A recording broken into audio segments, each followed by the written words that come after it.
You're probably expecting what to do with your boy TLew, but we're not even gonna do that right now. The streak is over, but we're gonna get into that. Let's get into the recap first. Cap, do your thing. It is your boy, Cap No Cap, and we are back. Fantasy football, let's talk about it. But you don't even know what your life really like. What your life like, nigga? So first things first, we got to get it out the way.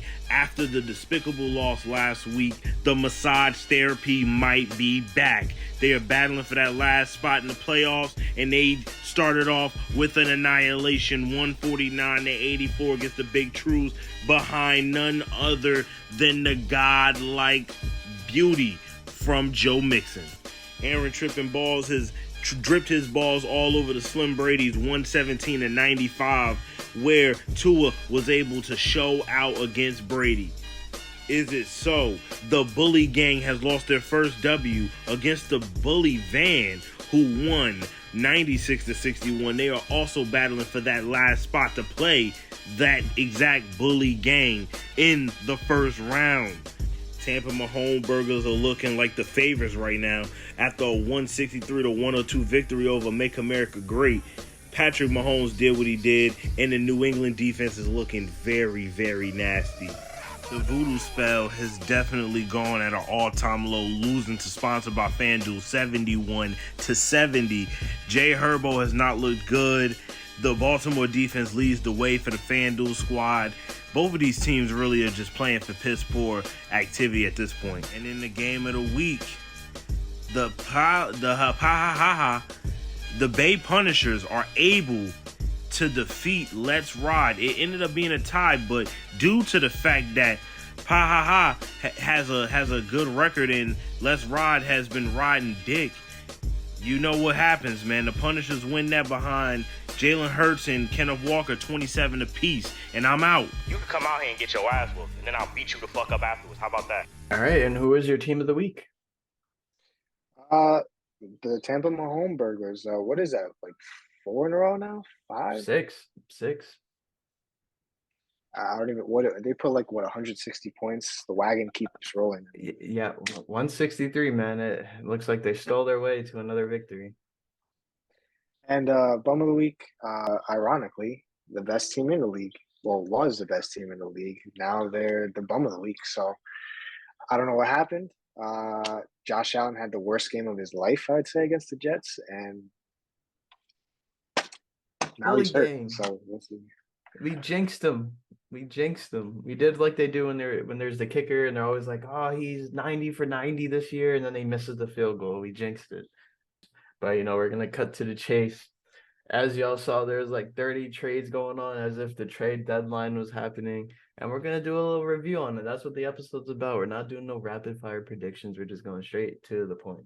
So it all started off with the Tampa Mahomes Burglars trading away Robert Tonyan, Khalil Herbert, and Gabe Davis. It's a lot of assets he's giving away. Who is he getting in return? Cooper Kupp. What are your thoughts on that trade?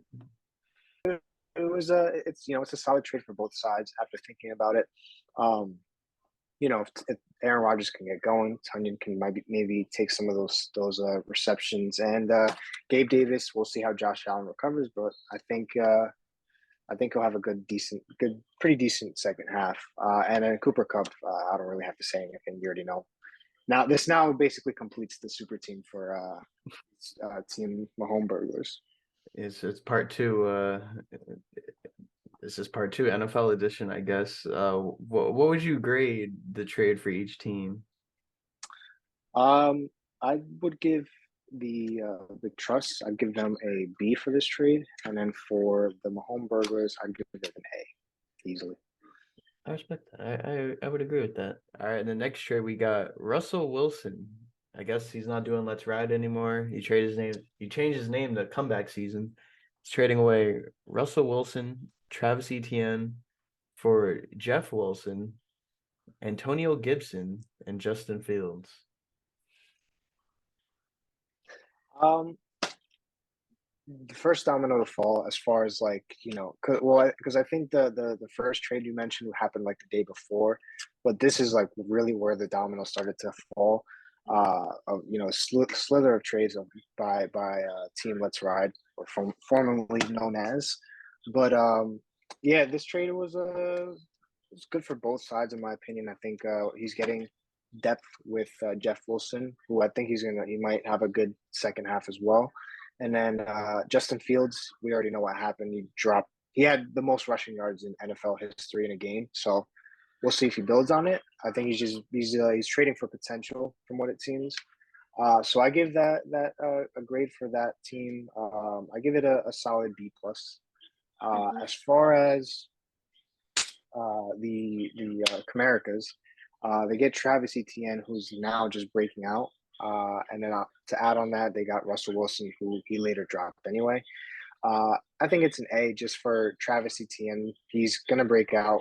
He has a bye week next week, and then after that, he's all set to go for the playoffs. So I think he's gonna have an amazing second half. I would agree with that grade. That was pretty accurate and pretty good. And yeah, I mean, like you said, it goes from this, and then there's like 50 other trades right after that. So next up we got comeback season again. Oh, for context, they said their whole team is available for trades. And then I think that's when the rapid fire sale happened. And this time we have the Titans defense and Justin Jefferson, Jettis, for Damian Harris, Christian Kirk, and Debo Samuel by Bully Van, the one that slayed the beast, the undefeated beast. He's killing several beasts at this point. With this trade, I don't like this trade too much for comeback season. With McCaffrey coming into the Niners, that's going to take some reps away from him. Christian Kirk, he has had a top 15 wide receiver season, so it's not really that bad. And not to say Debo Samuel's bad by any means in terms of fantasy, but I think his workload is just going to be a little bit less. And then to finalize it, who was the last player again? It was Damian Harris. Yep. Yeah, that it's looking. I mean, I guess that was just a depth piece, but I don't like him for the second half just because Ramondre has just been taking Going all of the carries. He looks like a crazy. workhorse. Yeah, he looks like a workhorse. So for that trade, I give them a C plus. That's me being generous, I'd say. I really just didn't like the value coming back to comeback season, whatever the name is. And then for Bang Van, Justin Jefferson. I mean, who I don't even know if did he get somebody else in return? I forget who you said.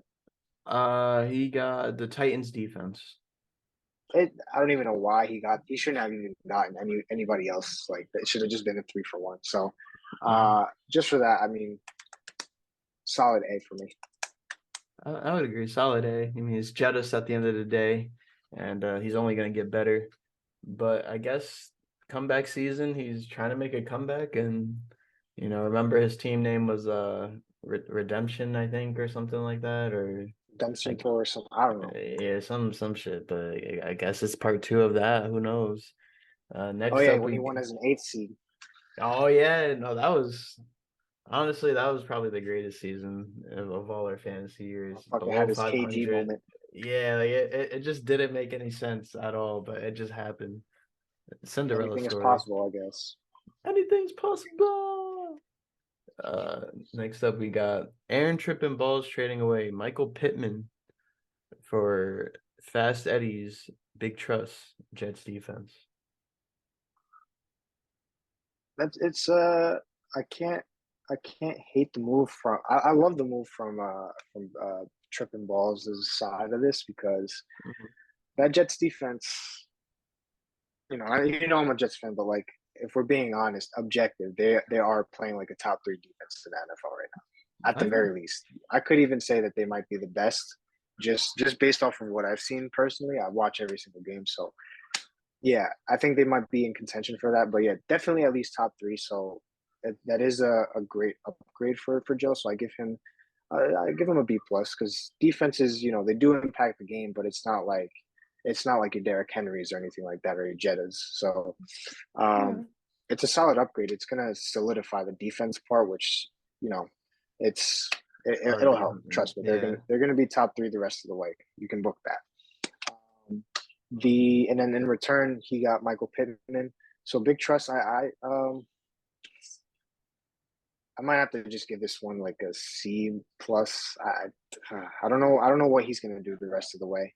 I mean, I get it because I get he gave away the Jets defense because it's he already has the Bills defense, so they're gonna be Yeah, good. He's already good on that. I just think he could have gotten more value. I don't know that Michael Pittman's gonna really do much with Ellinger. I could be wrong, but the way that the season has gone for the Colts, not looking great. it's not. And you know, it's ironic that I just kind of realized that basically the whole NFC East, I mean, not the AFC East, correction, has top defenses: the Patriots, the Bills, and the Jets. Dolphins are like here and there, but I don't know if that's a coincidence or if they have all the same GMs or something, but it's pretty interesting. And then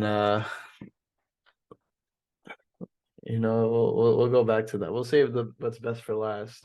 Next up we got Raheem Mostert and Jonathan Taylor for Make America Great against Devontae Adams. Was Aaron tripping balls or was this a good trade? I think it's a balanced trade on both sides. Because both teams had needs as far as each transaction goes. So tripping balls, he had like 4 running backs that were starter worthy. So and that's Raheem Mostert, JT. He's got Ramondre, and he's got Damian Pierce. You got 2 elite right there. So as far as JT goes, he didn't really need him, and neither did he. I mean, worst first overall pick in fantasy ever, I think, because he's had like the worst season I've ever seen out of the number 1 pick. And then Raheem Mostert. 2 good running backs if we're just looking at skill sets. I think that this helps Comerica just because they have issues with bye weeks when it comes to the playoffs. So it supplements them for that run at least. So I think that for their team, I give them a solid B plus, just acquiring those 2 guys. And then for tripping balls, I think it's an A. I mean, Devontae Adams, He's he's him. gonna exactly. His footwork is crazy. So if he ever gets the ball, like if he gets 17 targets like he did last week, I mean, you're Oh guaranteed yeah. to at least have 100 yards, 2 TDs. So I think it was a good move on his part. It's more of a luxury move, but I see it as like, if he goes off in the playoffs, watch out. He's going to take over. I would He could agree win with you a that. game. I agree. He can. He can go stupid and get you 30 at halftime, like he did last week.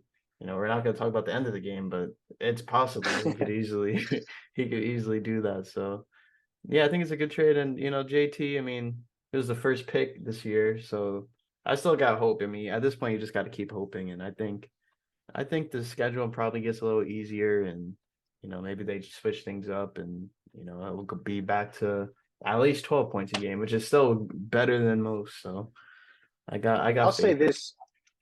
I'll say this. Like that return. I mean, Devonte Adams for JT, like getting rid of him. Um, I think it was a good move on Joe's part because you weren't probably going to get anything better Oh no. unless you Hell attached a no. piece. Absolutely not. So Absolutely not. And I would agree with that. And as we wrap up this show, we're gonna say what's best for last. Even more controversy. The Tampa Mahone burglars traded away Pat George Pickens, Cam Akers, and Dalvin Cook. Dalvin Cook. And he got in return Ezekiel Elliott and Travis Kelce. That's crazy. Ezekiel Elliott? I don't have any words. Like this is probably the most craziest trade I've ever seen. This is like when you turn on forced trade in Madden or 2K or whatever, and they accept whatever. Yeah, yeah. This is exactly Trade that. override. This is just come on now. Like you have he's going to get like at least 15 touches a game in Zeke. Mhm. And then Travis Kelce, you already have Mahomes. So adding Travis Kelce, he's the best tight end of our generation. So, Yeah. I mean, It's wild. Mahomes I give him A plus. I don't know if they have like nudes of comeback season. I don't know if they have, I don't know if did this man murder somebody? Is he covering up? Is he blackmailing him? Like, how did this happen? Like, I needed like some sort of like reporting. I need details. I need receipts. I need to know what happened here because it's just like, I mean, I know Dalvin Cook is nice, but come on now, he's not worth Ezekiel Elliott and Travis Kelsey. I heard some Nobody did. internal. What were you gonna I'm say? sorry, but did nobody think to veto this, or at least try? It had 4. It needed one more. Rumors had it that TLew was on edge, and every ESPN notification he got, his heart would sink. And then when he saw that it wasn't the X, he just went on about his day. But my personal thoughts on this trade, I think this was like the Infinity Stones moment. He had them all in the gauntlet, and then he just took the final piece and just. But his bench is trash. He gave up his bench, but yeah, I think this But he was the doesn't even have final. Jamar Chase back yet, bro. He doesn't. That's the kicker. If the playoffs start and Chase comes back, I think this is the greatest team ever assembled in fantasy Ever football assembled history. easily. Easily. You got So, 4 of the top 10 I'm players sorry. or something. Yeah. If Mahomes Burgers doesn't win, he's on fraud watch. If he Oh, doesn't win, easily. bro.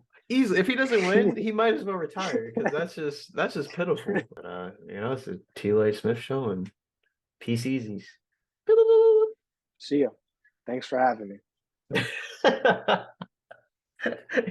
That's really how they always be ending that shit too. It's like always a delay too, and I always cut it off short. They're like, "All right, just cut this shit off."